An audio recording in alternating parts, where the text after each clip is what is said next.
Представляем, просто мы когда, страх ладно, когда люди был. сидели в подвалах, мы потом вытаскивали, это одна история. Но когда мы узнали, что вы не спустились, остались в квартире, у нас, конечно, все похолодело. В тамбурах сидели. Ну, вы знаете, когда вы пришли, ну, мы хотя бы успокоились, потому что до этого это был ужас. По Азову было. Значит, вкратце расскажу. Когда они заседали здесь в шахматном порядке по всему дому, там, мы, естественно, из окон наблюдаем всю картину. Как передвижение их, с какой стороны они стреляют, где заселяются, где подвозят, что подвозят. Вот. И в один прекрасный момент, как они вообще сюда к нам попали, начали тарабанить нам в тамбурные двери. Мы сначала не открывали, но потом, естественно, якобы слышу, мы знаем, что вы здесь, тут стоит мангал, открывайте, иначе. Ну, мы приняли. Иначе что? А иначе? А иначе с автомата сейчас лупанут по замкам и зайдут. И, ну, мало ли, у нас же такое все. Мы не знаем, что у них там на уме, правильно? Ну, мы тогда открыли двери, они зашли, экипированные азовцы с опознавательными знаками, синими лентами. Все в шлемах, с автоматами, обвешанные магазинами, гранатами.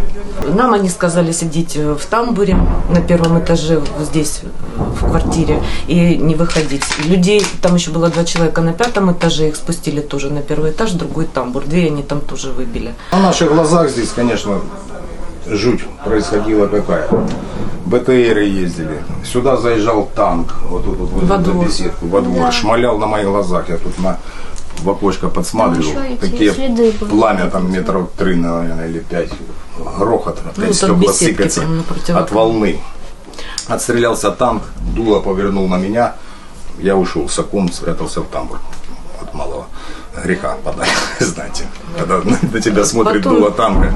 Да, потом он отстоялся за домом, за Да, они этой потом с той стороны потом с этой ездили, стороны потом БТРы подъехал, тоже бегали, вот начал эти стрелять. красы Там как бы бронированные. стреляют, обижают, потом опять мужчина, стреляют. у мужчины сдали нервы, видимо, в подвале. Они выгнали людей всех их с вот этого дома, который напротив, они всех людей выгнали. Ой, тут много можно рассказывать.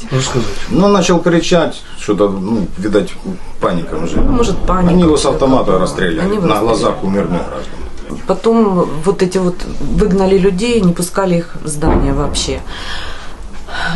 Если подходили, закрыли подъезды, люди подходили просто взять какие-то запасы продуктов, воды, они ничем не помогали. Мы сидели месяц, 32 дня, по сути, мы сидели, мы считали все дни, вот пока это все продолжалось. Каждый божий день. Помощи не было никакой, ни воды, ни хлеба, ни медицинской. Женщина пришла из больницы, ребенок в больнице у нее лежал, и она попросила пустить ее в подъезд, чтобы взять какое-то лекарство, не лекарство, а какие-то продукты для ребенка в больницу. Видимо, больница уже, наверное, работала, не знаю. Ну, по крайней мере, она так сказала. Мы же ничего не знаем, как вот что было. Они ее не пустили.